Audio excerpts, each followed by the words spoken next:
It can be hard to maintain the same value of y plus everywhere on every wall in your model.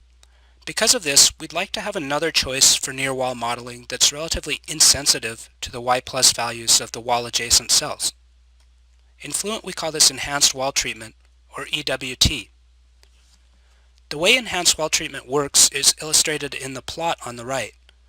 What we see are results of 3 simulations of a flat plate boundary layer computed using 3 different grids. The grid indicated by the green curve, you can see that the first cell has a y plus value of 0.2 or something less than 1, so a very fine viscous sublayer resolving kind of mesh. The grid with the blue triangles has a first value y plus somewhere slightly above 100, so safely in the logarithmic layer.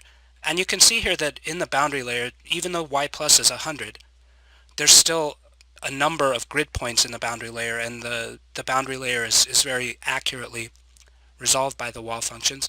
And then the red curve is a grid with the first y plus value somewhere slightly less than 10. So for all 3 values, you can see that there are some slight differences in the results. But the spread of those differences is relatively small, and that's what we mean when we talk about insensitive wall treatments.